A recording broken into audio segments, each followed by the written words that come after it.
Every year, thousands of Americans have their lives cut short due to air pollution. Right now, over 40% of Americans are living in areas with air that is unhealthy. And it is communities of color and low-income communities that are disproportionately impacted by poor air quality. It's time we stop compromising on what we breathe. Because healthy air is healthcare. Join us on February 17th and 18th from noon to 1:30 p.m. to learn about the issues surrounding air pollution. Connect with others working on this issue. And to learn how to train other activists. You can be the change you want to see. Join us. Join us. Join us. Join us. Join us. Join us. Join us to learn. Join us to lead. Join us to stand up for your community. Together, we will breathe again.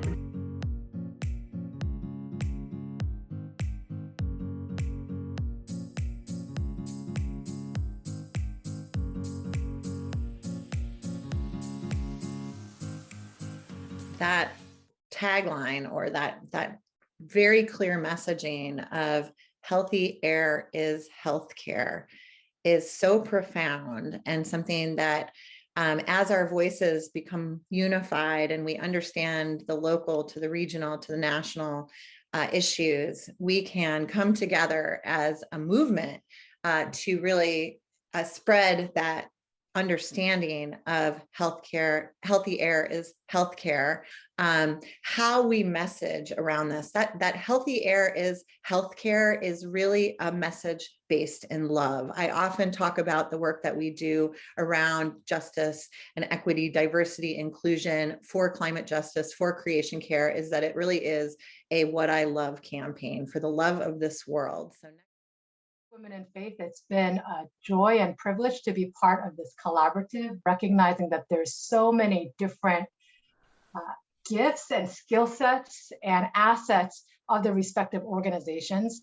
And instead of working in silos, doing our work, we came together for a common goal, right? Integrating climate justice and air pollution, and racial and economic equity and justice as well. And thinking about, well, let's vision together what's possible. What can we do to bring our strengths? And not thinking only at the national level, which we did, but even at the state level, right? So. And at the end of the day, it is really about caring for community, isn't it? It's really about us coming together and taking the tools and the skills that we have and using those to make sure that those that don't have the same skills and the same voice and the same tools or access to the same tools that we have access through us.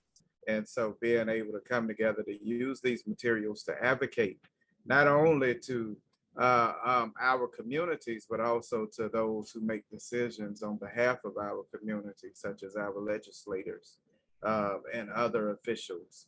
Being able to educate them with the materials that we have has been a blessing as well. And it's amazing how we're able to all come together. Some people are good at graphics, some people are good at writing, some people are good at relationships, and it all weaves together and makes us all stronger and what we're doing better. I think something I've been really grateful for is the continued momentum that we've seen. So, we launched this event in February and had a great Train the Trainer, and I think sparked a lot of interest. And now to be able to continue that work with the postcard campaign that we're taking to our senators and to our governors, to be able to show folks that this is not just a one-time thing that we talk about, but to be able to actually act on the things that we talked about in the initial Train the Trainer event, and to be able to continue the advocacy that we started that day when we did our phone to action, but to be able to continue that with the postcard campaign. I hope to be able to continue doing more of that throughout the year. That the changes that we're making and the things that we're doing are like long lasting. So we have a toolkit that we created that people will be able to access the resources from, long after, for years from today. And we're creating these training sessions and programs and educational programs where people can learn skills that they can take to then use in their own communities, right? So it's not like we're just doing things right now. It's hopefully what we're doing will inspire other people to make changes and help others to learn more about the impacts of air pollution. So the power of the Breathe Again Collaborative really came from how the organizations came together to work together. We utilized our strengths. We brought our collective voice together to unify a message. We amplified actions by designing them together and creating it with the buy-in of all 7 organizations that could help really push those materials, those actions, that information out to their constituent group. And we really just worked in synergy with one another in a way that I haven't experienced in any other collaboration previous to this. I appreciate the expertise that Dr. Ann has provided with her background with the CDC, the American Lung Association. She would take lots of technical information and we may be able to talk about it, but she's able to speak about it so succinctly and relay that information in a helpful way that we can communicate that with our members, with constituents, with legislators as well. One of the United Women in Faith chapters, I helped them do their presentation last week.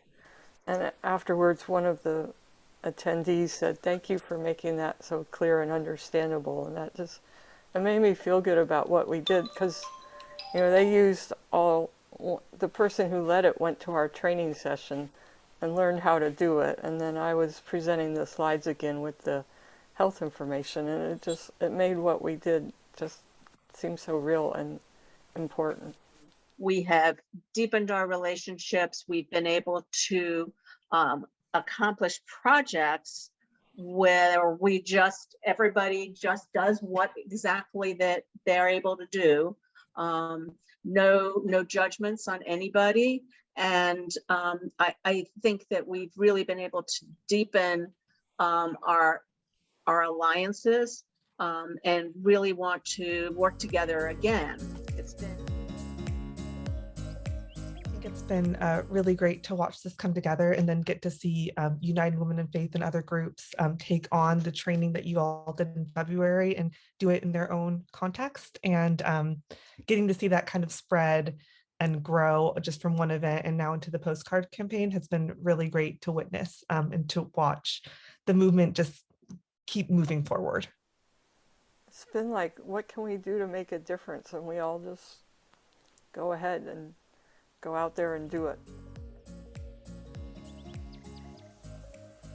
When we have been consistently getting bad news, even as hard as we fight, but we have created a support and openness with each other, so we can actually, share our grief over this terrible year, and that's been great.